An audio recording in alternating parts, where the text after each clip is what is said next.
El poder de la autoconfianza. Escrito por Napoleón Hill. Narrado por Geraldo Medina.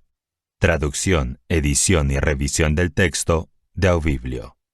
Para una mejor comprensión del presente audiolibro, te recomendamos escuchar Define tus objetivos. Link en la descripción. El poder de la autoconfianza. En medio de todos los misterios que nos rodean, nada es más cierto que estamos en presencia de una energía infinita y eterna, de la que proceden todas las cosas. Herbert Spencer. Puedes hacerlo si crees que puedes. Antes de abordar los principios fundamentales en los que se basa esta lección, te resultará útil tener en cuenta el hecho de que esta práctica aporta los descubrimientos de más de 25 años de investigación y que cuenta con la aprobación de los principales científicos del mundo que han puesto a prueba cada uno de los principios. El escepticismo es el enemigo mortal del progreso y del desarrollo personal. Es mejor dejar este audiolibro a un lado y detenerse aquí mismo que acercarse a esta lección con la sensación de que ha sido escrita por algún teórico que nunca ha puesto a prueba los principios en los que se basa la lección. Sin duda, esta no es una época para los escépticos, porque es un momento en el que hemos visto descubrir y aprovechar más leyes de la naturaleza que las que se ha visto descubierto en toda la historia de la raza humana. En 3 décadas, hemos sido testigos del dominio del aire. Hemos explorado el océano. Hemos casi aniquilado las distancias en la Tierra. Hemos aprovechado el rayo y hemos hecho girar las ruedas de la industria. Hemos hecho crecer 7 hojas de hierba donde antes solo crecía una. Tenemos comunicación instantánea entre las naciones del mundo. En verdad, esta es una época de iluminación y desarrollo, pero apenas hemos acariciado la superficie del conocimiento. Sin embargo, cuando hayamos abierto la puerta que conduce al poder secreto que está almacenado dentro de nosotros, nos traerá un conocimiento que hará que todos los descubrimientos pasados palidezcan en olvido por comparación. El pensamiento es la forma de energía más altamente organizada conocida por el hombre. Y esta es una época de experimentación e investigación que seguramente nos llevará a una mayor comprensión de esa misteriosa fuerza llamada pensamiento, que reposa dentro de nosotros. Ya hemos descubierto lo suficiente sobre la mente humana para saber que un hombre puede deshacerse de esos efectos acumulados de 1000 generaciones de miedo, mediante la ayuda del principio de la autosugestión.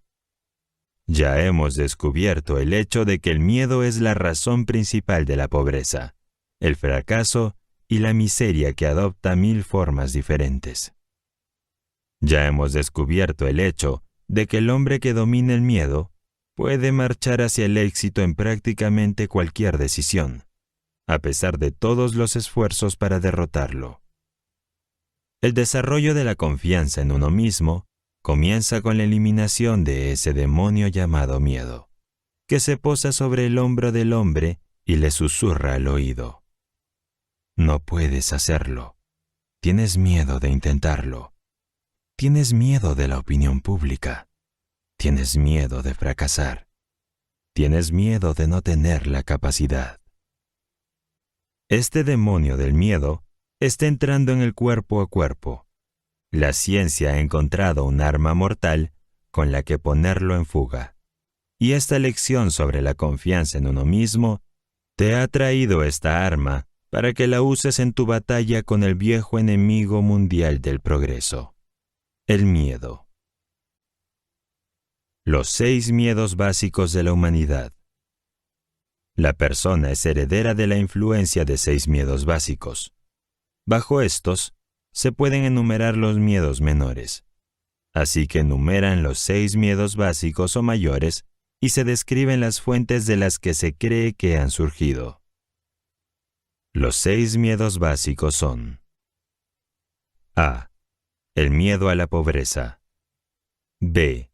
El miedo a la vejez. C. El miedo a la crítica. D. El miedo a la pérdida del amor de alguien. E. El miedo a la mala salud. F. El miedo a la muerte. Estudia la lista, luego haz un inventario de tus propios miedos y averigua en cuál de los 6 epígrafes puedes clasificarlos. Todo ser humano que ha alcanzado la edad del entendimiento está atado, en cierta medida, por uno o más de estos 6 miedos básicos.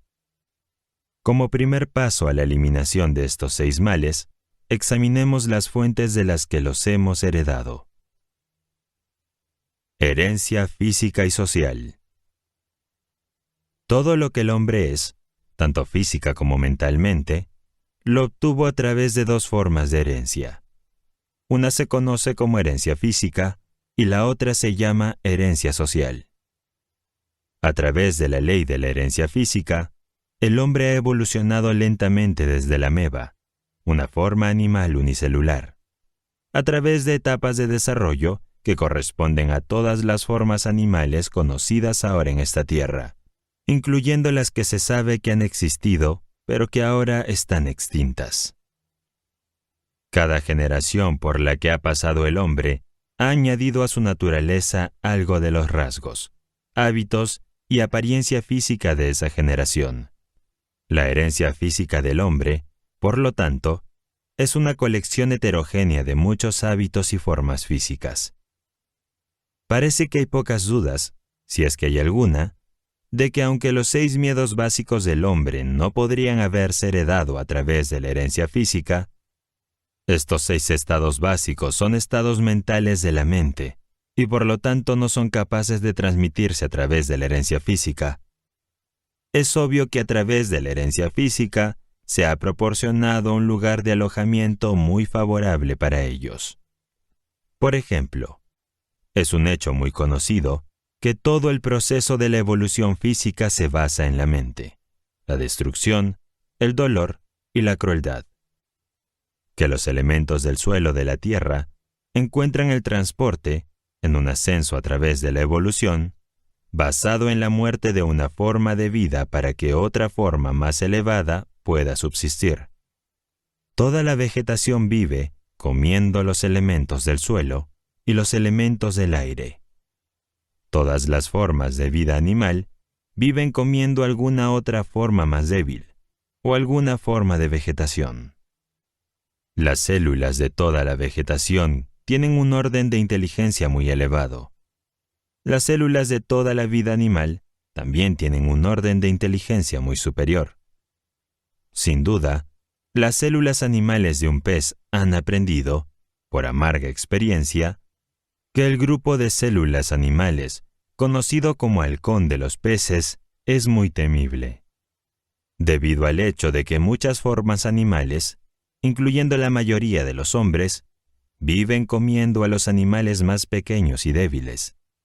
La inteligencia celular de estos animales, que entran y se convierten en parte del hombre, trae consigo el miedo que surge de su experiencia de haber sido comido vivo. Esta teoría puede parecer irracional, y de hecho puede no ser cierta, pero es al menos una teoría lógica. El autor no hace especial hincapié en esta teoría, ni insiste en que explique ninguno de los 6 miedos básicos. Hay otra, una explicación mucho mejor del origen de esos miedos, que procederemos a examinar empezando por una descripción de la herencia social. La parte más importante de la constitución del hombre le llega a través de la ley de la herencia social, término que hace referencia a los métodos por los que una generación impone a las mentes de la generación bajo su control inmediato las supersticiones, creencias, leyendas e ideas que, a su vez, heredó de la generación anterior. El término herencia social debe entenderse como todas y cada una de las fuentes a través de las cuales una persona adquiere conocimientos, como la escolarización de carácter religioso y de cualquier otra naturaleza. La lectura, la conversación de boca a boca, la narración de historias y todo tipo de inspiración de pensamiento proveniente de lo que generalmente se acepta como experiencias personales. A través de la operación de la ley de la herencia social, cualquiera que tenga el control de la mente de un niño puede, a través de una intensa enseñanza, plantar en la mente del infante cualquier idea, ya sea falsa o verdadera, de tal manera que el niño la acepte como verdadera y se convierte en una parte de su personalidad, como cualquier célula u órgano de su cuerpo físico, e igual difícil de cambiar en su naturaleza. Es a través de la ley de la herencia social que el religioso planta en la mente del niño dogmas, credos y ceremonias religiosas demasiado numerosas para describirlas, manteniendo esas ideas ante esa mente hasta que las acepta y las sella para siempre como parte de su creencia irrevocable. La mente de un niño que no ha llegado a la edad del entendimiento general, durante un periodo medio que abarca, digamos, los 2 primeros años de su vida, es plástica, abierta, limpia y libre. Cualquier idea plantada en su mente así por alguien, en que el niño tiene confianza, echa raíces y crece, por así decirlo, de tal manera que nunca puede ser erradicada o borrada, por muy opuesta a la lógica o a la razón que sea esa idea. Muchos religiosos afirman que pueden implantar los principios de su religión en la mente de un niño con tanta profundidad que nunca podrá haber espacio en esa mente para ninguna otra religión, ya sea en su totalidad o en parte. Las afirmaciones no son muy exageradas. Con esta explicación de la forma en la que opera la ley de la herencia social, el estudiante estará listo para examinar las fuentes de las que el hombre hereda los 6 miedos básicos. Además, cualquier estudiante, excepto aquellos que todavía no han crecido lo suficiente como para examinar la verdad que pisa los callos de sus propias supersticiones, puede comprobar la solidez del principio de la herencia social tal como se aplica aquí a los 6 miedos básicos, sin salir de sus propias experiencias personales. Afortunadamente, prácticamente toda la masa de evidencia presentada en esta lección es de tal naturaleza que todos los que buscan sinceramente la verdad pueden determinar, por sí mismos, si la evidencia es sólida o no. Al menos por el momento, deja de lado tus prejuicios e ideas preconcebidas. Siempre puedes volver a retomarlas. Mientras estudiamos el origen y la naturaleza de los 6 peores enemigos del hombre, los 6 miedos básicos, empezaremos por el miedo a la pobreza. Se requiere valor para decir la verdad sobre el origen de este miedo, y un valor aún mayor, quizás, para aceptar la verdad después de haberla dicho. El miedo a la pobreza surgió de la tendencia heredada del hombre a aprovecharse económicamente de sus semejantes.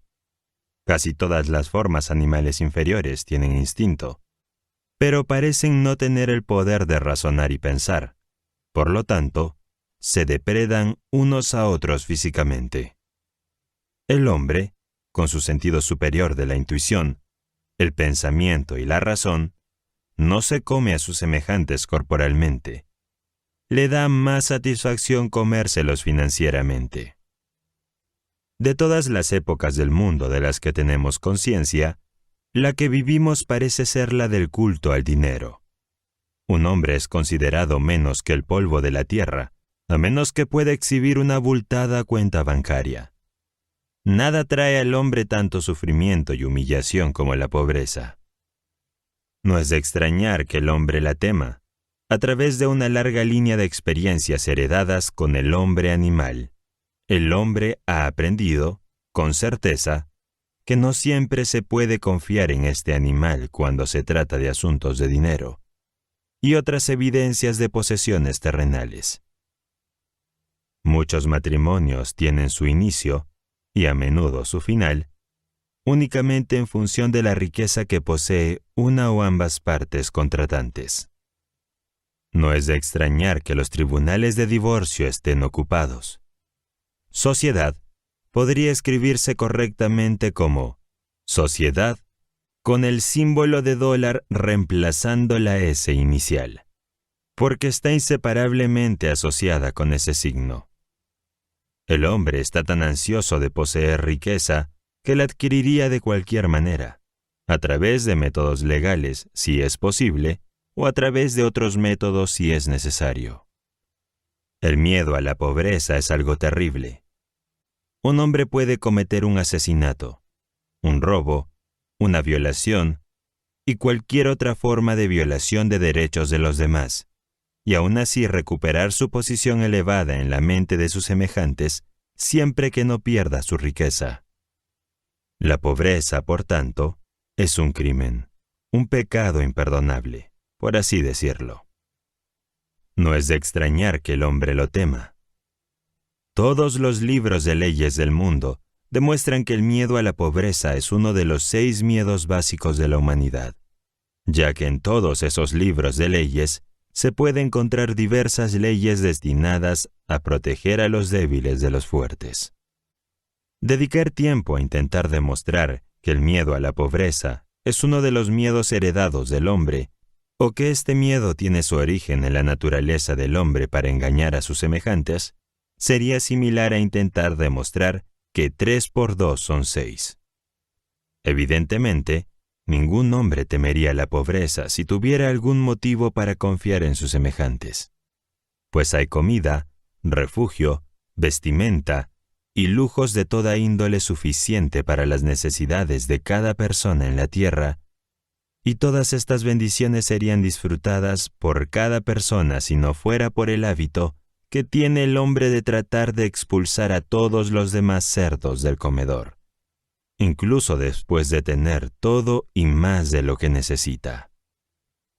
El segundo de los 6 miedos básicos con los que el hombre está atado es el miedo a la vejez. En general, este miedo surge de 2 fuentes.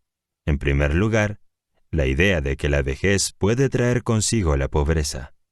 En segundo lugar, y con mucho la fuente de origen más común, de las falsas y crueles enseñanzas sectarias que han sido también mezcladas con fuego y azufre, y con purgatorios y otros bugis que los seres humanos han aprendido a temer la vejez porque significaba la aproximación de otro mundo, y posiblemente mucho más horrible que este que se sabe que es bastante malo. En el temor básico a la vejez, el hombre tiene 2 razones muy sólidas para su aprensión.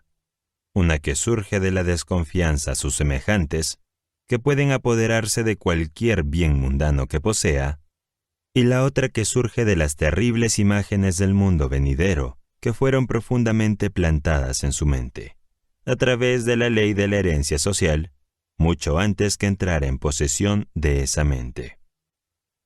¿No es de extrañar que el hombre tema la llegada de la vejez?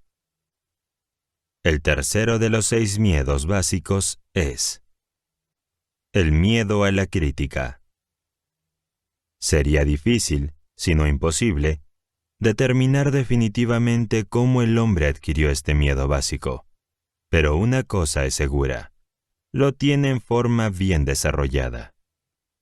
Algunos creen que ese temor hizo su aparición en la mente del hombre alrededor del momento en que surgió la política. Otros creen que su origen no puede rastrearse más allá de la primera reunión de una organización de mujeres conocidas como Club de Mujeres. Otra escuela de humoristas atribuye el origen al contenido de la Santa Biblia, en cuyas páginas abundan algunas formas muy vitriólicas y violentas de crítica. Si esta última afirmación es correcta, y los que creen literalmente todo lo que encuentran en la Biblia no están equivocados, entonces Dios es el responsable del miedo inherente del hombre a la crítica, porque Dios hizo que se escribiera la Biblia. Este autor, que no es ni humorista ni un profeta, sino una persona común y corriente, se inclina por atribuir el miedo básico a la crítica a esa parte de la naturaleza heredada del hombre no solo a quitarle a su prójimo sus bienes y mercancías, sino a justificar su acción mediante la crítica del carácter de su prójimo. El miedo a la crítica adopta muchas formas diferentes, la mayoría de las cuales son de naturaleza insignificante y superficial, incluso hasta el punto de ser infantil en extremo. Los calvos, por ejemplo, tienen miedo a la crítica. Las cabezas se quedan calvas debido a la protección de los sombreros con bandas ajustadas que cortan la circulación en las raíces del cabello. Los hombres llevan sombreros, no porque realmente los necesiten o por comodidad, sino principalmente porque todo el mundo lo hace, y el individuo se pone a la cola y lo hace también, no sea que algún otro individuo lo critique. Las mujeres rara vez tienen la cabeza calva, o incluso el pelo fino, porque llevan sombreros sueltos, cuya única finalidad es aparentar. Pero no hay que imaginar que las mujeres están libres del miedo a la crítica asociada a los sombreros. Si alguna mujer pretende ser superior al hombre en lo que se refiere a este miedo, pregúntale si va por la calle con un sombrero que esté pasado de moda 1 o 2 temporadas. Los fabricantes de todo tipo de ropa no han tardado en capitalizar este miedo básico a la crítica, con el que toda la humanidad está maldita. Cada temporada cambian los estilos en muchos artículos de ropa. ¿Quién establece los estilos? Ciertamente no el comprador de ropa, sino el fabricante. ¿Por qué cambian los estilos tan a menudo? Obviamente, este cambio se hace para que el fabricante pueda vender más ropa. Por la misma razón que los fabricantes de automóviles, con algunas raras y muy sensatas excepciones, cambian el estilo de cada temporada. El fabricante de ropa sabe cómo el hombre animal teme de llevar una prenda que está a una temporada desfasada de lo que todos llevan ahora. ¿No es esto cierto? ¿No lo respalda su propia experiencia? Hemos estado describiendo la manera en que las personas se comportan bajo la influencia del miedo a la crítica, aplicado a las cosas pequeñas y mezquinas de la vida. Examinemos ahora el comportamiento humano bajo este miedo cuando afecta a las personas en relación con los asuntos más importantes relacionados con el trato humano. Tomemos, por ejemplo, prácticamente cualquier persona que haya alcanzado la edad de madurez mental, de 35 a 45 años de edad, como promedio general. Y si pudiéramos leer su mente, encontraríamos en ella una incredulidad muy decidida y una rebelión contra la mayoría de las creencias enseñadas por la mayoría de religiosos. Poderoso es el miedo a la crítica. Hubo un tiempo, y no hace mucho, en que la palabra infiel significaba la ruina para quien la aplicara. Se ve, por tanto, que el miedo del hombre a la crítica no carece de una amplia causa para su existencia. El cuarto miedo básico es el miedo a perder el amor de alguien. El origen de este miedo no necesita ser descrito, ya que es obvio que surgió de la naturaleza del hombre para robar a su compañera, o al menos para tomarse libertades con ella, desconociendo a su legítimo señor y dueño. Por naturaleza, todos los hombres son polígamos, la afirmación de una verdad que, por supuesto, traerá negaciones de aquellos que son demasiado viejos para funcionar de una manera sexual normal, o han, por alguna razón, perdido el contenido de ciertas glándulas que son responsables de la tendencia del hombre hacia la pluralidad del sexo opuesto. No cabe duda de que los celos y todas las demás formas similares de demencia praecox, locura, más o menos leve, surgieron del miedo heredado del hombre a la pérdida del amor de alguien. De todos los locos cuerdos, estudiados por este autor, el representado por un hombre que se ha vuelto celoso de una mujer, o el de una mujer que se ha vuelto celosa de algún hombre, es el más raro y extraño. El autor, afortunadamente, nunca tuvo más que un caso de experiencia personal con esta forma de locura. Pero de esa experiencia aprendió lo suficiente como para justificar su afirmación de que el miedo a la pérdida del amor de alguien es uno de los más dolorosos, si no el más doloroso, de todos los 6 miedos básicos. Y parece razonable añadir que este miedo causa más estragos en la mente humana que cualquiera de los otros 6 miedos básicos, llevando a menudo a las formas más violentas de locura permanente. El quinto miedo básico es el miedo a la mala salud. Este miedo tiene su origen, en gran medida también, en las mismas fuentes de las que derivan los miedos a la pobreza y a la vejez. El miedo a la mala salud tiene que estar estrechamente asociado tanto a la pobreza como a la vejez, porque también conduce a la frontera de los mundos terribles que el hombre no conoce, pero de los que ha oído algunas historias incómodas. El autor tiene la firme sospecha de que los que se dedican a vender métodos de buena salud han tenido mucho que ver con el mantener vivo el miedo a la mala salud en la mente humana. Desde hace mucho tiempo, en la historia de la raza humana, el hombre ha conocido diversas formas de terapia y proveedores de salud. Si un hombre se gana la vida manteniendo a la gente en buena salud, parece natural que utilice todos los medios a su alcance para persuadir a la gente de que necesita sus servicios. Así, con el tiempo, podría ser que la gente heredara el miedo a la mala salud. El sexto y último de los 6 miedos básicos es el miedo a la muerte. Para muchos es el peor de los 6 miedos básicos, y la razón por la que es tan considerado resulta obvia incluso para el estudiante casual de psicología. Las terribles punzadas de miedo asociadas con la muerte pueden ser imputadas directamente al fanatismo religioso, la fuente que es más responsable de ello que todas las demás fuentes combinadas. Los llamados paganos no tienen tanto miedo a la muerte como los civilizados, especialmente aquella parte de la población civilizada que ha caído bajo la influencia de la teología. Durante cientos de millones de años, el hombre se ha planteado las preguntas aún sin respuesta, y tal vez sin respuesta definitiva. ¿Qué? ¿Y de dónde vengo y a dónde voy después de la muerte?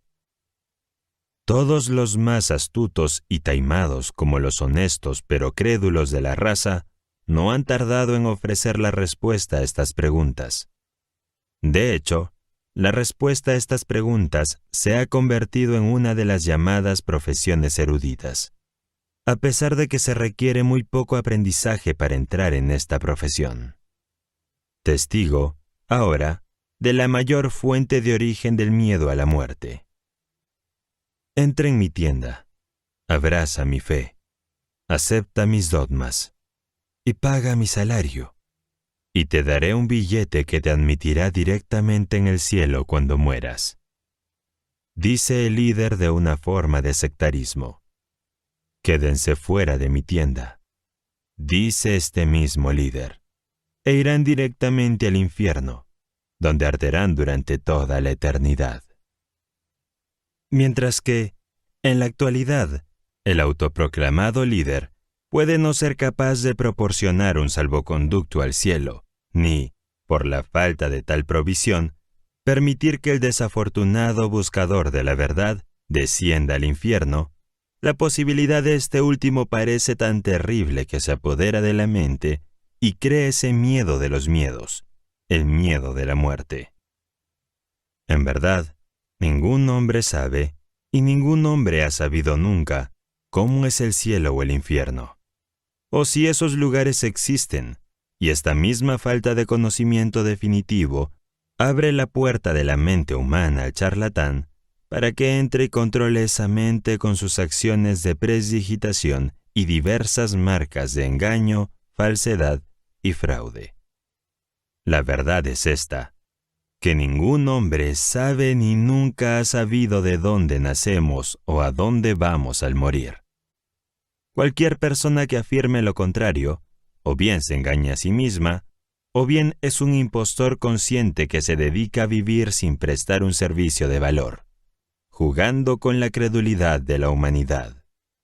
Sin embargo, la mayoría de los que se dedican a vender billetes para el cielo creen saber dónde está el cielo, y que sus credos y fórmulas darán un paso seguro a quienes lo abracen. Esta creencia puede resumirse en una palabra: credulidad. Los líderes religiosos, por lo general, hacen la afirmación amplia y generalizada de que la civilización actual debe su existencia al trabajo realizado por las iglesias. Este autor, en lo que a él respecta, está dispuesto a conceder que sus afirmaciones son correctas, si al mismo tiempo se le permite añadir que incluso si esta afirmación es cierta, los teólogos no tienen mucho de lo que presumir. Pero no puede ser cierto que la civilización haya surgido de los esfuerzos de las iglesias y credos organizados, si por el término civilización se entiende el descubrimiento de las leyes naturales y los muchos inventos de los que el mundo es heredero actualmente. Si los teólogos desean reclamar la parte de la civilización que tiene que ver con la conducta del hombre hacia sus semejantes, son perfectamente bienvenidos. Pero, por otro lado, si presumen de tener el crédito de todos los descubrimientos científicos de la humanidad, el autor pide permiso para hacer una enérgica protesta.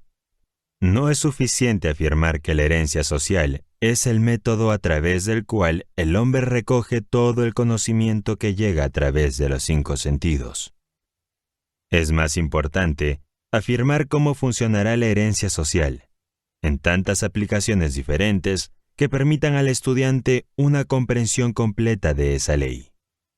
Comencemos con algunas de las fronteras inferiores de la vida animal y examinemos la forma en que se ven afectadas por la ley de la herencia social. Poco tiempo después de que este autor comenzara a examinar las principales fuentes de donde los hombres obtienen los conocimientos que los convierten en lo que son, hace unos 30 y tantos años, descubrió el nido de un urogallo. El nido estaba situado de tal manera que la madre podía ser vista desde una distancia considerable cuando estaba en el nido.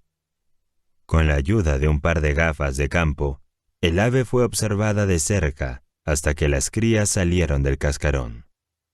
Sucedió que la observación diaria habitual se realizó solo unas horas después de que los jóvenes salieran del cascarón.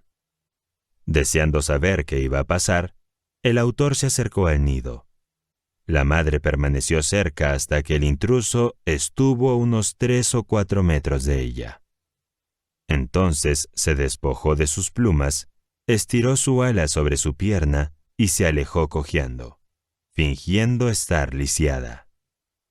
Como estaba familiarizado con los trucos de las madres de pájaros, el autor no la siguió, sino que se acercó al nido para echar un vistazo a los pequeños. Sin el menor signo de temor, volvieron los ojos hacia él, moviendo primero la cabeza en un sentido y luego en otro. Se agachó y cogió a uno de ellos. Sin ninguna señal de miedo, se quedó en la palma de su mano. Volvió a colocar al pájaro en el nido y se alejó a una distancia segura para dar a la madre la oportunidad de volver. La espera fue corta. Muy pronto comenzó a acercarse cautelosamente al nido hasta que estuvo a unos pocos metros de él. Y entonces extendió sus alas y corrió tan rápido como pudo, emitiendo, mientras tanto, una serie de sonidos similares a los de una gallina cuando ha encontrado algún bocado de comida y desea llamar a su cría para que participe en él. Reunió a los pajaritos a su alrededor y continuó temblando de forma muy excitada, agitando sus alas y erizando sus plumas. Casi se podían oír sus palabras mientras daba a los pajaritos su primera lección de autodefensa, a través de la ley de herencia social. «Criaturas tontas», ¿No saben que los hombres son sus enemigos? Debería darles vergüenza permitir que ese hombre los coja en sus manos. Es una maravilla que no los haya cargado y comido vivas. La próxima vez que vean a un hombre acercarse, escóndanse. Túmbense en el suelo, corran bajo las hojas, vayan a cualquier sitio para perderse de vista y permanezcan alejadas hasta que el enemigo esté bien encaminado. Los pajaritos se mantuvieron alrededor y escucharon la conferencia con intenso interés. Cuando la madre se calmó, el autor volvió a acercarse al nido.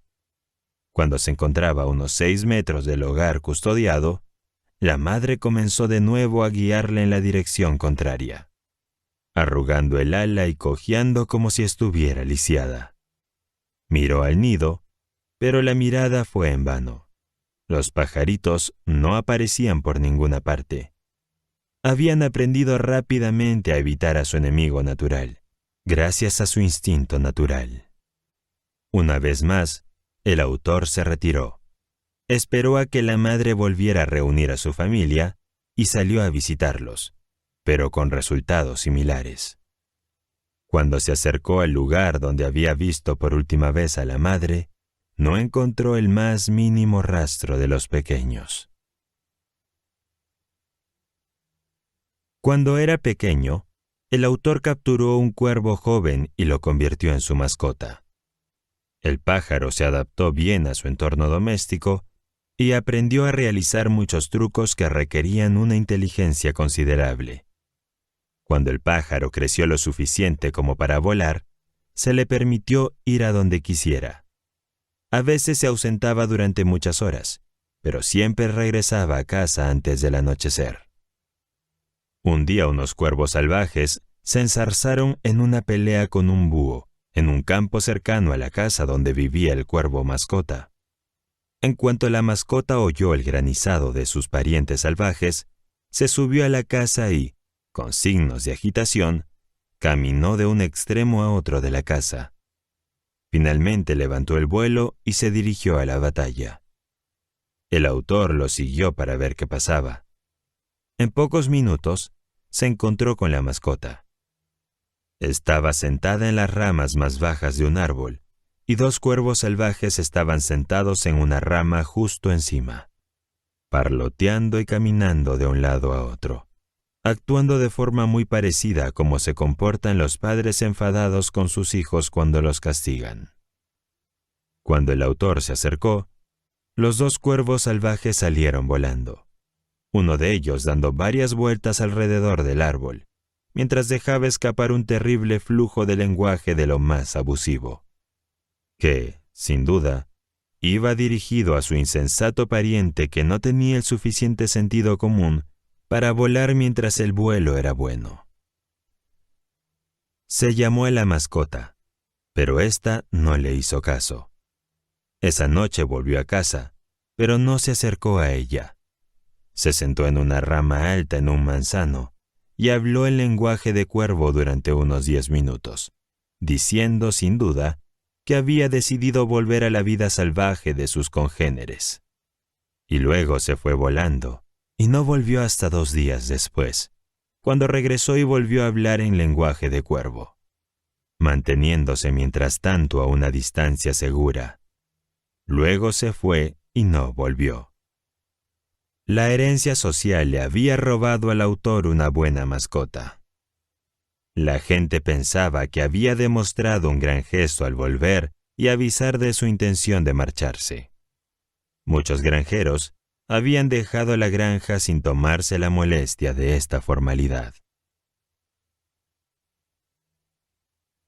Es un hecho bien conocido que el zorro ceba con todo tipo de aves y animales pequeños, a excepción de la mofeta.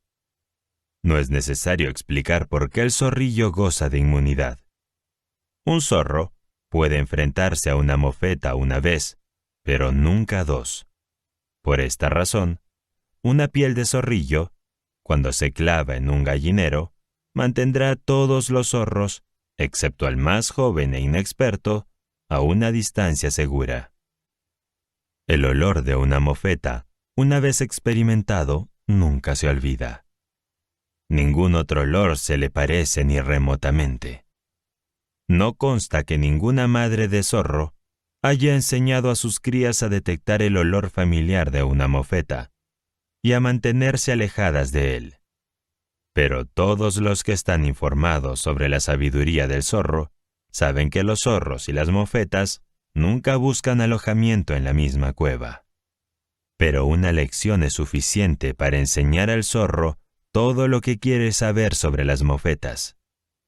A través de la ley de la herencia social, que opera mediante el sentido del olfato, una lección sirve para toda la vida.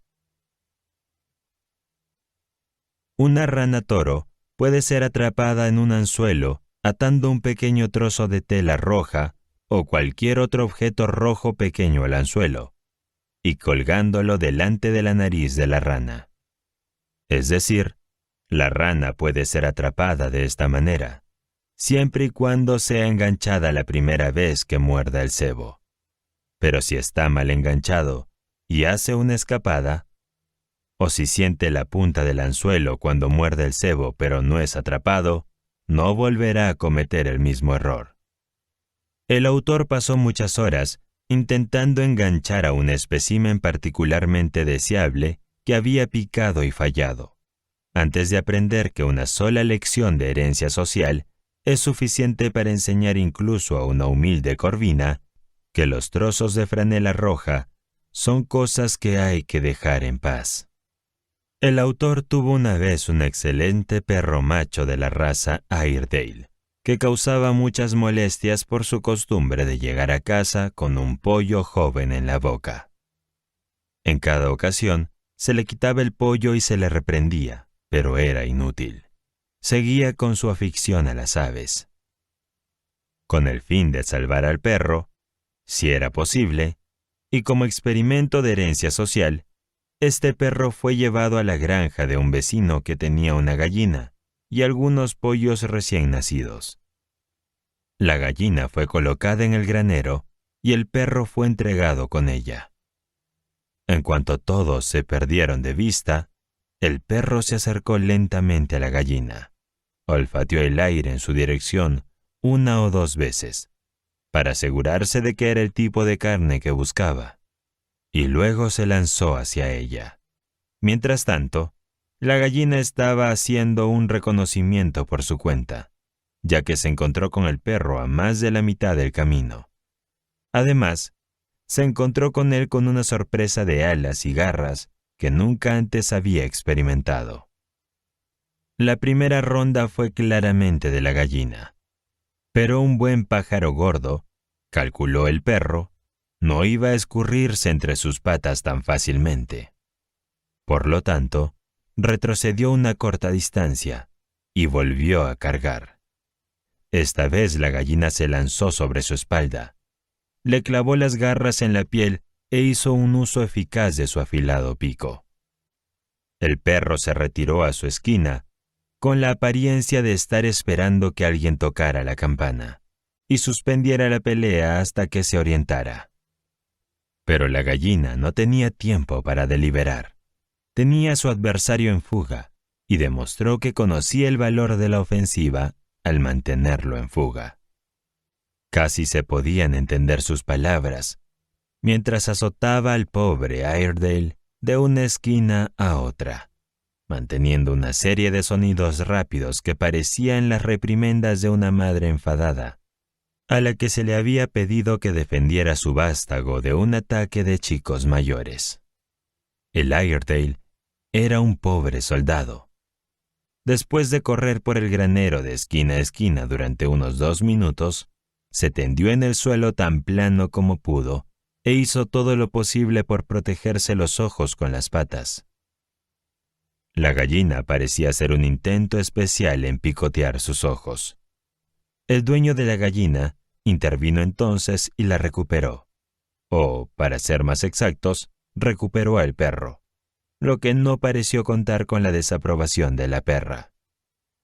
Al día siguiente, se colocó una gallina en el sótano donde dormía el perro. En cuanto vio al ave, metió el rabo entre las patas y corrió hacia un rincón. nunca más intentó atrapar a una gallina.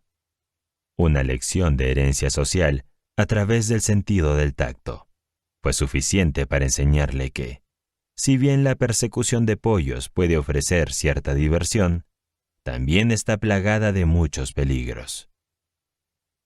Todos estos ejemplos, a excepción del primero, describen el proceso de adquisición de conocimientos a través de la experiencia directa.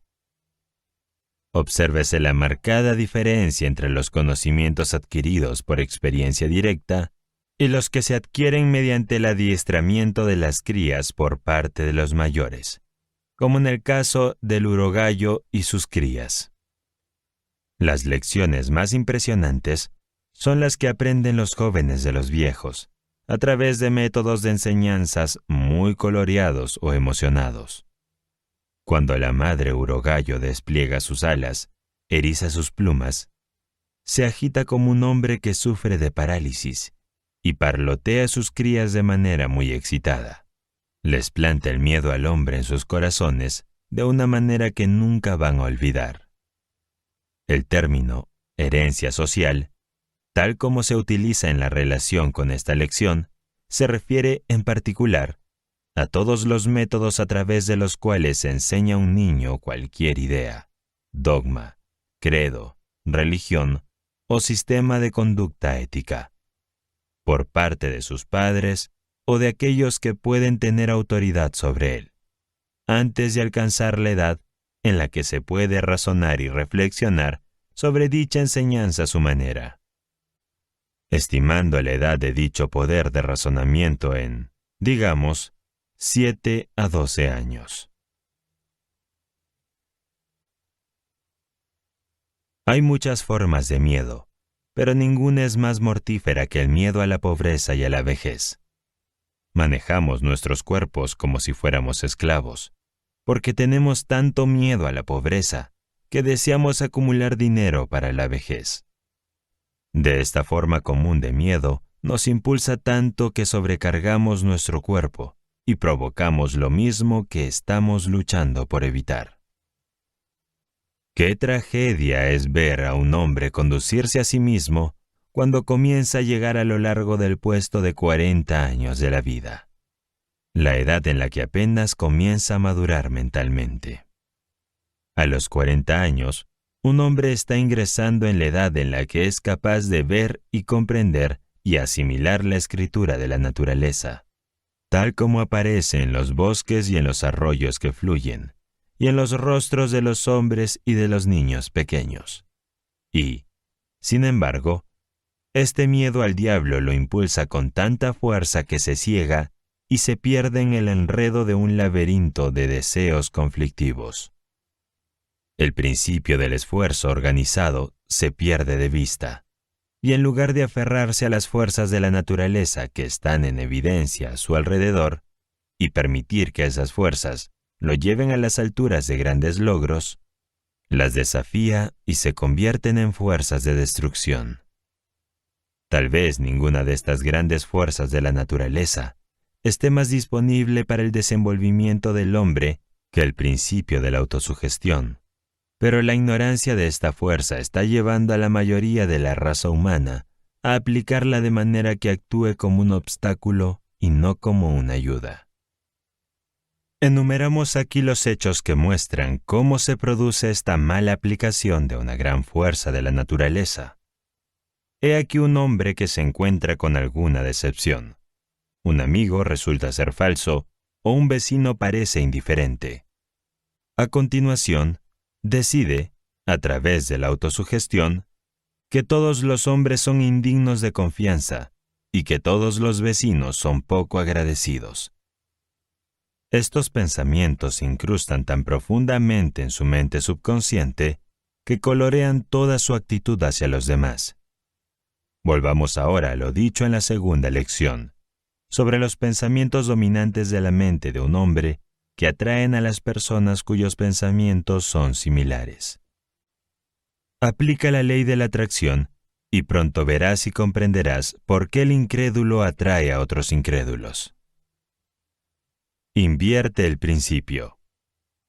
He aquí Un hombre que no ve más que lo mejor que hay en todos los que conoce. Si sus vecinos parecen indiferentes, no se da cuenta de ello, porque se ocupa de llenar su mente con pensamientos dominantes de optimismo y un buen ánimo y fe en los demás. Si la gente le habla con dureza, él responde con tonos suaves. A través de la operación de esta misma ley de atracción eterna, atrae la atención de las personas cuya actitud hacia la vida y cuyos pensamientos dominantes armonizan con los suyos. Llevando el principio un paso más allá, tenemos lo siguiente. He aquí un hombre que ha sido bien educado y tiene la capacidad de prestar al mundo un servicio necesario. En algún lugar y momento, ha oído decir que la modestia es una gran virtud y que colocarse al frente del escenario en el juego de la vida es una muestra de egoísmo. Se desliza silenciosamente por la puerta trasera y toma asiento en la parte posterior, mientras que otros jugadores del juego de la vida pasan audazmente al frente. Permanece en la última fila porque teme el qué dirán. La opinión pública, o lo que él cree que es la opinión pública, lo ha relegado a la retaguardia, y el mundo se entera poco de él. Su educación no cuenta para nada porque tiene miedo de que el mundo sepa que la ha tenido. Constantemente se sugiere a sí mismo, utilizando así la gran fuerza de la autosugestión en su propio detrimento, que debe permanecer en un segundo plano para no ser criticado, como si la crítica pudiera hacerle algún daño o frustrar su propósito. Hay aquí otro hombre que nació de padres pobres. Desde que tiene uso de memoria, ha visto pruebas de la pobreza. Ha oído hablar de la pobreza. Ha tenido la gélida mano de la pobreza sobre sus hombros y le ha impresionado tanto que la fija en su mente como una maldición a la que debe someterse. Inconscientemente, se permite ser víctima de la creencia: una vez pobre, siempre pobre, hasta que esa carencia se convierte en el pensamiento dominante de su mente. Se asemeja a un caballo que ha sido enjaezado y domado hasta que olvida que él tiene el poder potencial con el que deshacerse de ese arnés. La autosugestión lo relega rápidamente al fondo del escenario de la vida.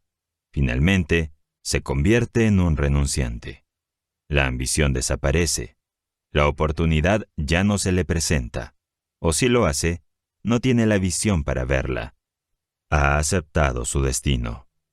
Es un hecho bien establecido que las facultades de la mente, como los miembros del cuerpo, se malogran y se marchitan si no se utilizan. La confianza en uno mismo no es una excepción. Se desarrolla cuando se utiliza, pero desaparece si no se usa. Una de las principales desventajas de la riqueza heredada es el hecho de que con demasiada frecuencia conduce a la inacción y a la pérdida de la confianza en sí mismo. Hace algunos años, nació un niño de la señora E. B. McLean, en la ciudad de Washington. Se decía que su herencia era de unos $100 millones. Cuando este bebé fue llevado a ventilar en su carruaje, fue rodeado por enfermeras y asistentes de enfermería, y detectives y otros sirvientes, cuyo deber era ver que no le ocurriera ningún daño. Con el paso de los años, se mantuvo esta misma vigilancia. Este niño no tenía que vestirse solo, tenía sirvientes que lo hacían. Los sirvientes lo vigilaban mientras dormía y mientras jugaba. No se le permitía hacer nada que un criado pudiera hacer por él. Había crecido hasta la edad de 10 años. Un día estaba jugando en el patio y se dio cuenta de que la puerta trasera estaba abierta. En toda su vida nunca había salido solo de esa puerta, y naturalmente, eso era lo que deseaba hacer. En un momento en que los criados no miraban, se precipitó hacia la puerta y fue atropellado y muerto por un automóvil antes de llegar a la mitad de la calle. Había utilizado los ojos de sus sirvientes hasta que los suyos ya no le servían como podrían haberlo hecho si hubiera aprendido a confiar en sus funciones. Hace 20 años, el hombre al que servía como secretario envió a sus 2 hijos a la escuela. Uno de ellos fue a la Universidad de Virginia y el otro a un colegio de Nueva York. Cada mes era parte de mi tarea hacer un cheque de $100 para cada uno de estos chicos. Este era su dinero para el PIN, para que lo gastaran como quieran. Recuerdo con mucho provecho la forma en que envidiaba a esos muchachos cuando extendía esos cheques cada mes. A menudo me preguntaba por qué la mano del destino me trajo al mundo en la pobreza. Podía mirar hacia adelante y ver cómo esos chicos llegarían a las altas esferas de la vida, mientras yo seguía siendo un humilde empleado. A su debido tiempo, los chicos volvieron a casa con sus pieles de oveja. Su padre era un hombre rico que poseía bancos, ferrocarriles, minas de carbón y otras propiedades de gran valor. A los chicos les esperaban buenos puestos en la empresa de su padre. Sin embargo, 20 años de tiempo pueden jugarle una mala pasada a los que nunca han tenido que luchar. Tal vez sería mejor decir que el tiempo da a los que nunca han tenido que luchar la oportunidad de jugarse una mala pasada. En cualquier caso, estos 2 chicos trajeron a casa de la escuela otras cosas además de sus pieles de oveja. Volvieron con capacidades bien desarrolladas para la bebida fuerte. Capacidades que desarrollaron porque los $100 que cada uno de ellos recibía cada mes hacían innecesaria su lucha. La suya es una larga y triste historia, cuyos detalles no le interesarán, pero sí su finis. Mientras escribo esta lección, tengo sobre mi mesa un ejemplo del periódico publicado en la ciudad donde vivían estos chicos. Su padre ha quebrado, y su costosa mansión, donde nacieron los chicos, ha sido puesta en venta. Uno de los chicos murió de delirium tremens, y el otro está en un manicomio. No todos los hijos de los hombres ricos resultan tan desafortunados, pero el hecho es, sin embargo, que la inacción conduce a la atrofia, y esta, a su vez, a la pérdida de la ambición y de la confianza en sí mismo.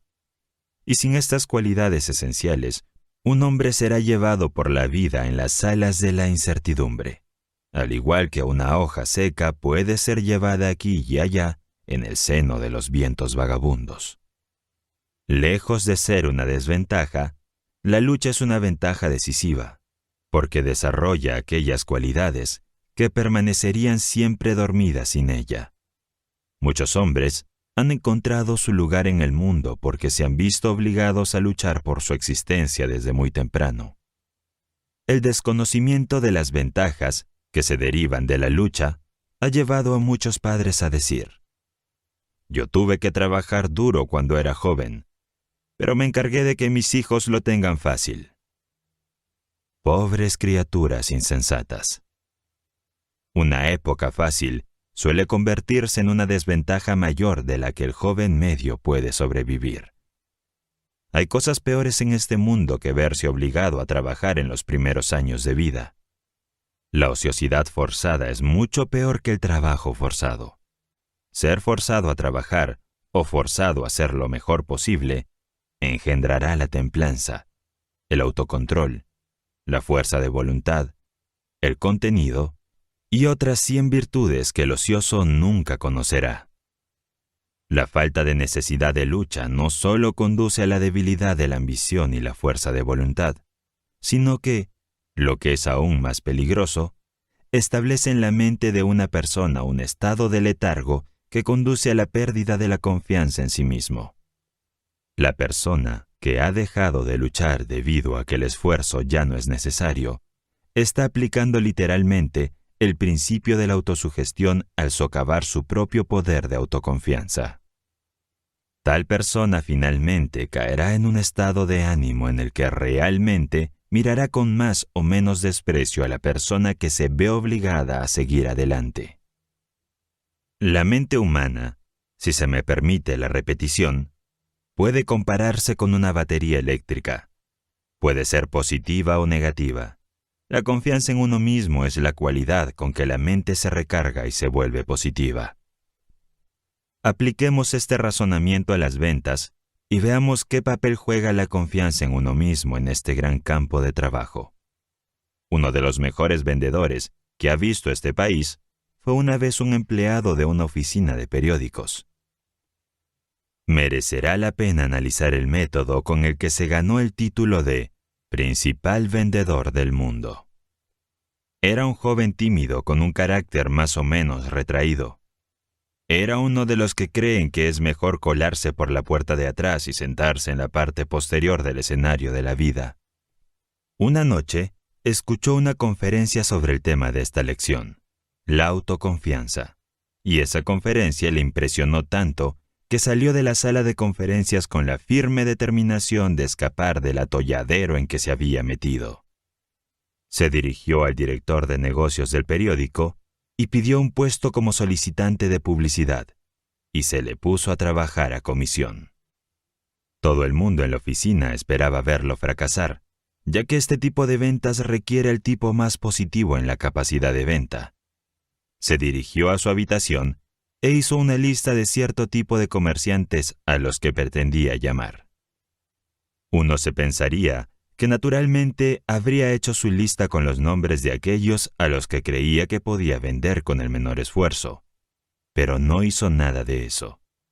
Solo incluyó en su lista a los nombres de los comerciantes a los que otros publicistas habían llamado sin conseguir una venta. Su lista constaba de solo 12 nombres. Antes de hacer una sola llamada, salió al parque de la ciudad, sacó su lista de 12 nombres, la leyó 100 veces, diciéndose a sí mismo mientras lo hacía: «Usted me comprará un espacio publicitario antes de que termine el mes». Entonces empezó a hacer sus llamadas. El primer día, cerró ventas con 3 de los 12 imposibles. Durante el resto de la semana, realizó ventas a otros 2. A finales de mes, había abierto cuentas publicitarias con todos los comerciantes que tenía en la lista, excepto uno. Durante el mes siguiente no hizo ninguna venta, porque no hizo ninguna llamada, excepto a este obstinado comerciante. Todas las mañanas al abrir la tienda, estaba presente para entrevistar a este comerciante, y todas las mañanas este comerciante decía no. El comerciante sabía que no iba a comprar espacio publicitario, pero este joven no lo sabía. Cuando el comerciante decía no, el joven no lo oía, sino que seguía viniendo. El último día del mes, después de haberle dicho a este persistente joven no durante 30 veces consecutivas, el comerciante dijo: «Mire, joven, ha perdido todo un mes tratando de venderme. Ahora lo que me gustaría saber es esto: ¿por qué ha perdido tanto su tiempo?» «De perder el tiempo nada», replicó. «He estado yendo a la escuela y usted ha sido mi maestro. Ahora conozco todos los argumentos que un comerciante puede utilizar para no comprar. Y además, me he estado ejercitando en la autoconfianza». Entonces el comerciante dijo: «Voy a hacer una pequeña confesión. Yo también he ido a la escuela, y usted ha sido mi maestro. Me ha enseñado una lección de persistencia que vale dinero para mí. Y para mostrarte mi agradecimiento, voy a pagar mi matrícula haciéndole un pedido de espacio publicitario». Y así fue como llegó la mejor cuenta publicitaria de la North American de Filadelfia. Asimismo, marcó el inicio de una reputación que ha hecho millonario a ese mismo joven. Tuvo éxito porque deliberadamente cargó su propia mente con la suficiente confianza en sí mismo como para hacer de esa mente una fuerza irresistible. Cuando se sentó a confesar esa lista de 12 nombres, hizo lo que 99 de las personas de cada 100 no habrían hecho. Seleccionó los nombres de quienes creía que sería difícil vender, porque comprendió que de la resistencia que encontraría al tratar de venderlos, surgiría la fuerza y la autoconfianza. Era una de las pocas personas que entienden que todos los ríos y algunos hombres están torcidos por seguir la línea de menor resistencia. Voy a hacer una digresión y a romper aquí la línea de pensamiento por un momento mientras registro una palabra de consejo para las esposas de los hombres. Recuerden que estas líneas están destinadas únicamente a las esposas, y no se espera que los maridos lean lo que aquí se expone. Después de haber analizado a más de 16,000 personas, la mayoría de las cuales eran hombres casados, he aprendido algo que puede ser valioso para las esposas. Permítanme exponer mi pensamiento con estas palabras. Está en su mano enviar a su marido a su trabajo, o a su negocio, o a su profesión, cada día con un sentimiento de confianza en sí mismo, que lo lleve con éxito a través de los puntos difíciles del día, y lo traigan a casa de nuevo, por la noche, sonriendo y feliz. Uno de mis más antiguos conocidos se casó con una mujer que tenía una dentadura postiza. Un día a su mujer se le cayó la dentadura y rompió la placa.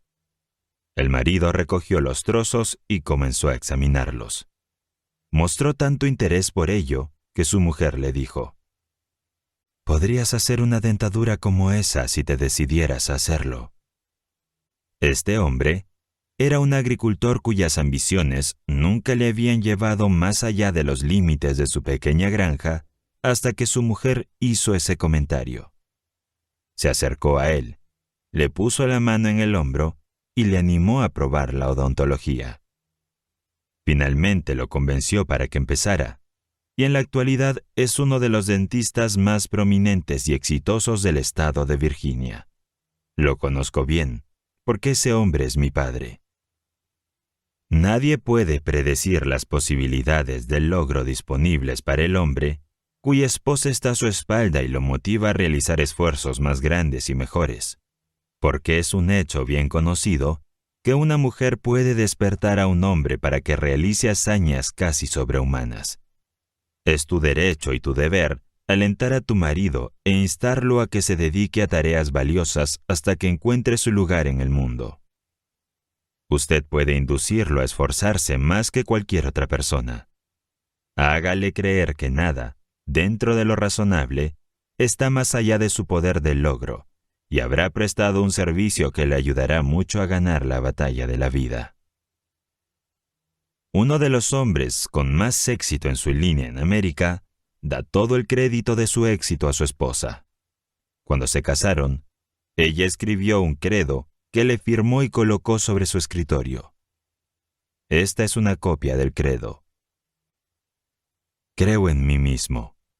Creo en los que trabajan conmigo. Creo en mi empleador. Creo en mis amigos. Creo en mi familia. Creo que Dios me prestará todo lo que necesito para tener éxito si hago todo lo posible por ganármelo mediante un servicio fiel y honesto. Creo en la oración y nunca cerraré los ojos en el sueño sin pedir la guía divina con el fin de ser paciente con otras personas y tolerante con los que no creen como yo. Creo que el éxito es el resultado de un esfuerzo inteligente y no depende de la suerte o de las prácticas agudas o de traicionar a los amigos, a los compañeros o a mi empleador. Creo que obtendré de la vida exactamente lo que ponga en ella, por lo que tendré cuidado de comportarme con los demás como me gustaría que ellos actuaran conmigo. No calumniaré a quienes no me agradan. No despreciaré mi trabajo, sin importar lo que vea hacer a los demás. Prestaré el mejor servicio del que sea capaz, porque me he comprometido a triunfar en la vida, y sé que el éxito es siempre el resultado de un esfuerzo concienzudo y eficiente.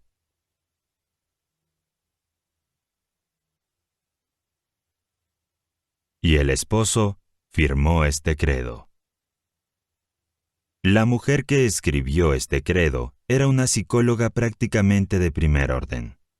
Con la influencia y la guía de una mujer así, cualquier hombre podría alcanzar un éxito notable. Analice este credo y se dará cuenta de la libertad con la que se utiliza el pronombre personal. Comienza con la afirmación de la confianza en sí mismo, que es perfectamente adecuada. Ningún hombre podría hacer suyo este credo sin desarrollar la aptitud positiva que atraería hacia él a las personas que le ayudarían en su lucha por el éxito. Este sería un credo espléndido que todo vendedor debería adoptar. Puede que no perjudique sus posibilidades de éxito si lo repite y cree en él. Sin embargo, la simple adopción no es suficiente. Debe practicarlo. Léalo una y otra vez hasta que se lo sepa de memoria. Luego repítalo al menos una vez al día hasta que lo haya transformado literalmente en su estructura mental. Tenga una copia delante de usted como recordatorio diario de su compromiso de practicarlo. De este modo, utilizará eficazmente el principio de la autosugestión como medio para desarrollar la confianza en sí mismo. No se preocupe por lo que puedan decir de su procedimiento. Solo recuerde que es su negocio tener éxito, y este credo, si lo domina y lo aplica, le ayudará mucho. Usted aprendió en la lección 2 que cualquier idea que fije firmemente en su mente subconsciente, mediante la afirmación repetida, se convertirá automáticamente en un plan o plano que un poder invisible utiliza para dirigir sus esfuerzos hacia el logro del objetivo nombrado en el plan. También ha aprendido que el principio mediante el cual puede fijar cualquier idea que elija en su mente se llama autosugestión, que significa simplemente una sugerencia que le da su propia mente. Fue este principio de autosugestión el que Emerson tenía en mente cuando escribió: «Nada puede traerte la paz sino tú mismo». Debe recordar que nada puede traerte el éxito sino usted mismo.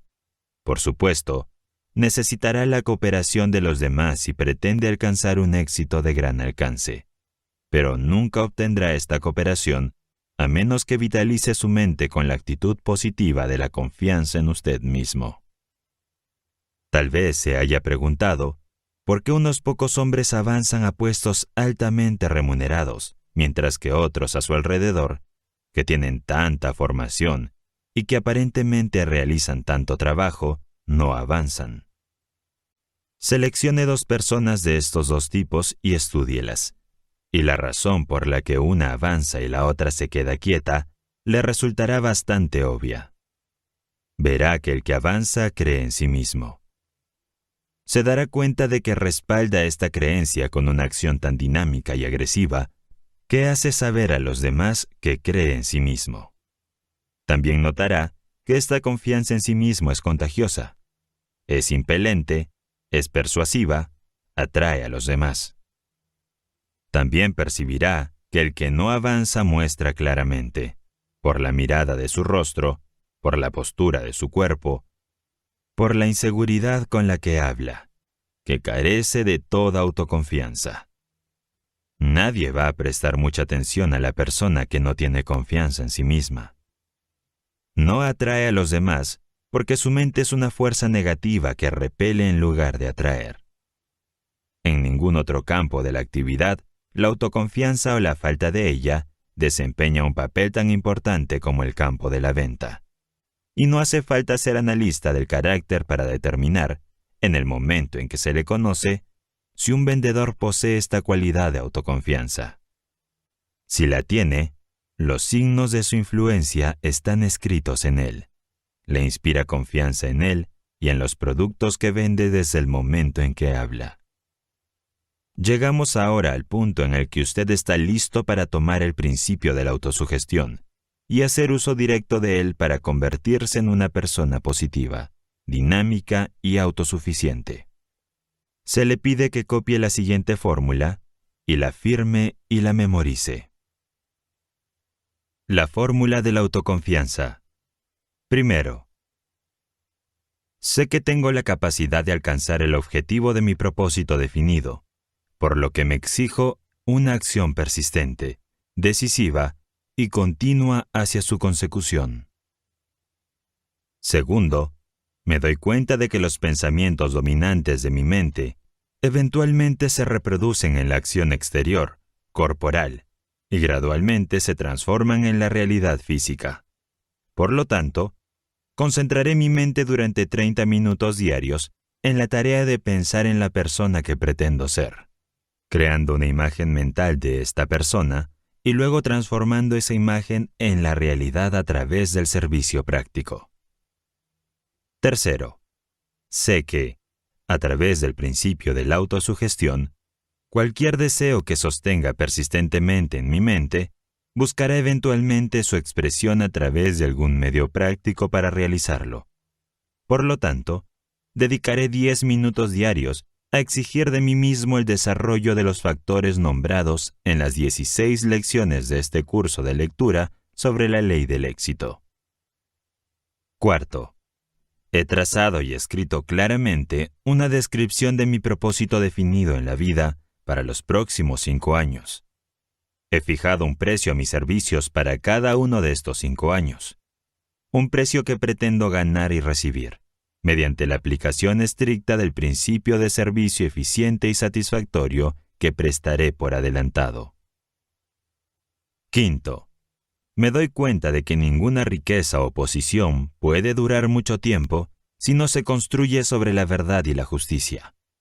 Por lo que no me comprometeré en ninguna transacción que no beneficie a todos aquellos a los que afecta. Tendré éxito atrayendo hacia mí las fuerzas que deseo utilizar y la cooperación de otras personas. Induciré a los demás a servirme porque yo les serviré primero.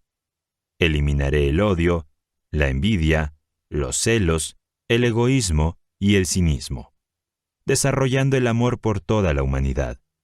Porque sé que una actitud negativa hacia los demás nunca podrá traerme éxito. Haré que los demás crean en mí, porque yo creeré en ellos y en mí mismo. Firmaré esta fórmula con mi nombre, la memorizaré y la repetiré en voz alta una vez al día, con la plena fe de que influirá gradualmente en toda mi vida, para que me convierta en un trabajador exitoso y feliz en el campo que elija. Antes de firmar esta fórmula, asegúrese de que tiene la intención de llevar a cabo sus instrucciones. Detrás de esta fórmula hay una ley que nadie puede explicar. Los psicólogos se refieren a esta ley como autosugestión y lo dejan así, pero debe tener en cuenta un punto sobre el que no hay incertidumbre, y es el hecho de que, cual sea esta ley, realmente funciona. Otro punto que debe tenerse en cuenta es el hecho de que, al igual que la electricidad, hará girar las ruedas de la industria y servirá a la humanidad de 1.000.000 de otras maneras, o apagará la vida si se aplica incorrectamente. Porque este principio de la autosugestión le llevará a la ladera de la montaña de la paz y la prosperidad, o hacia abajo en el valle de la miseria y de la pobreza, de acuerdo con la aplicación que haga de ella. Si usted llena su mente con la duda y la incredulidad en su capacidad para lograr, entonces el principio de la autosugestión toma este espíritu de incredulidad y lo establece en su mente subconsciente como pensamiento dominante, y poco a poco, pero con seguridad, lo arrastrará en el torbellino del fracaso. Pero, si llena su mente con radiante autoconfianza, el principio de autosugestión toma esta creencia y la establece como su pensamiento dominante, y lo ayuda a dominar los obstáculos que caen en su camino hasta que alcance la cima de la montaña del éxito. El poder del hábito. Habiendo experimentado yo mismo todas las dificultades que se interponen en el camino de aquellos que carecen de la comprensión para hacer una aplicación práctica de este gran principio de la autosugestión, permítanme llevarles por un breve camino hacia el principio del hábito, a través del cual pueden aplicar fácilmente el principio de la autosugestión en cualquier dirección y para cualquier propósito. El hábito surge del entorno, de hacer lo mismo, de pensar los mismos pensamientos o de repetir las mismas palabras una y otra vez. El hábito puede compararse con el surco de un disco fonográfico, mientras que la mente humana puede compararse con la aguja que encaja en ese surco. Cuando cualquier hábito se ha formado bien, a través de la repetición del pensamiento o la acción, la mente tiene una tendencia a adherirse y seguir su curso desde el hábito tan estrechamente como la aguja del fonógrafo sigue el surco del disco de cera. El hábito se crea dirigiendo repetidamente uno o más de los 5 sentidos de ver, oír, oler, saborear y sentir en una dirección determinada. Es a través de este principio de repetición que se forma el hábito de la droga perjudicial. Con este mismo principio, el deseo de la bebida embriagadora se convierte en un hábito. Una vez que el hábito se ha establecido bien, controlará y dirigirá automáticamente nuestra actividad corporal, en la que se puede encontrar un pensamiento que puede transformarse en un poderoso factor en el desarrollo de la autoconfianza. El pensamiento es el siguiente. Dirige voluntariamente, y por la fuerza si es necesario, tus esfuerzos y tus pensamientos a lo largo de una línea deseada hasta que hayas formado el hábito que se apoderará de ti y continúa, voluntariamente, dirigiendo tus esfuerzos a lo largo de la misma línea. El objetivo de escribir y repetir la fórmula de la autoconfianza es formar el hábito de hacer que la creencia en uno mismo sea el pensamiento dominante de su mente, hasta que ese pensamiento se haya incrustado completamente en su mente subconsciente, a través del principio del hábito. Aprendiste a escribir dirigiendo repetidamente los músculos del brazo y de la mano sobre ciertos contornos conocidos como letras, hasta que finalmente formaste el hábito de trazar esos contornos. Ahora escribes con facilidad y rapidez, sin trazar cada letra lentamente. Escribir se ha convertido en un hábito para ti. El principio del hábito se apoderará de las facultades de tu mente de la misma manera que influirá en los músculos físicos de tu cuerpo. Como puedes comprobar fácilmente dominando y aplicando esta lección sobre la autoconfianza. Cualquier afirmación que te hagas repetidamente a ti mismo, o cualquier deseo que siembres profundamente en tu mente a través de una afirmación repetida, buscará eventualmente su expresión a través de tus esfuerzos físicos corporales externos. El principio del hábito es el fundamento mismo sobre el que se construye esta lección sobre la autoconfianza en sí mismo. Y si entiendes y sigues las instrucciones establecidas en esta lección, pronto sabrás más sobre la ley del hábito, desde el conocimiento de primera mano, de lo que podría ser enseñado por 1.000.000 de lecciones como esta. No tienes más que una pequeña concepción de las posibilidades que permanecen dormidas dentro de ti, esperando que la mano de la visión te despierte, y nunca tendrás una mejor concepción de estas posibilidades, a menos que desarrolles suficiente confianza en ti mismo para elevarte por encima de las influencias comunes de tu entorno actual. La mente humana es una maravillosa y misteriosa pieza de maquinaria. Un hecho que me recordaron hace unos meses cuando leí los ensayos de Emerson y releí su ensayo sobre las leyes espirituales. Pero sucedió algo extraño. Vi en ese ensayo, que había leído decenas de veces anteriormente, muchas cosas en las que nunca me había fijado. Percibí más en este ensayo de lo que había visto en las lecturas anteriores, porque el despliegue de mi mente desde la última lectura había preparado para interpretar más. La mente humana se despliega constantemente, como los pétalos de una flor, hasta alcanzar el máximo de desarrollo. ¿Cuál es este máximo? ¿Dónde termina? O si termina o no, son preguntas sin respuestas, pero el grado de desarrollo parece variar según la naturaleza del individuo y del grado en que mantiene su mente en el trabajo. Una mente que se ve forzada o vencida en el pensamiento analítico cada día, parece seguir desplegando y desarrollando mayores poderes de interpretación. En Louisville, Kentucky, vive el señor Lee Cook, un hombre que prácticamente no tiene piernas y tiene que desplazarse en un carro. A pesar de que el señor Cook no tiene piernas desde que nació, es dueño de una gran industria y millonario gracias a su propio esfuerzo.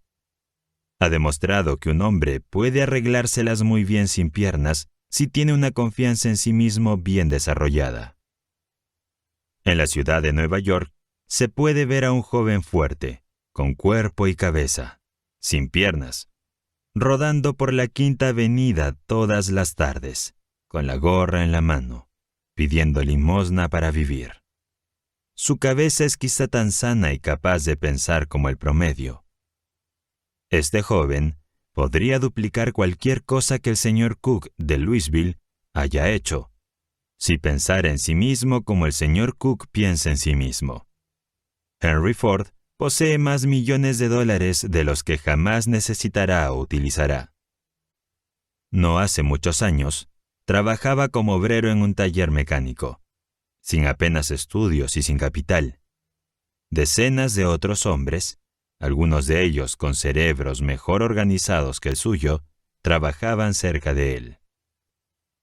Ford se deshizo de la conciencia de pobreza, desarrolló autoconfianza en sí mismo, pensó en el éxito y lo alcanzó.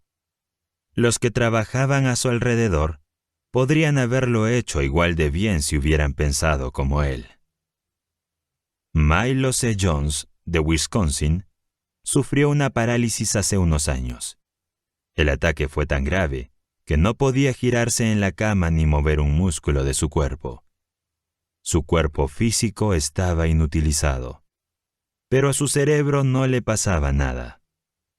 Así que empezó a funcionar en serio, probablemente por primera vez en su existencia.